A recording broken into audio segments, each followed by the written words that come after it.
We are very concerned about corruption. As the Prime Minister said just now, it's not that we are poor, it is corruption which makes us poor.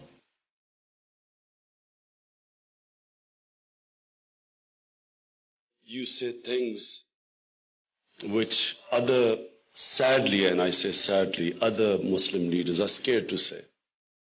And it's because a lot of them are not leaders.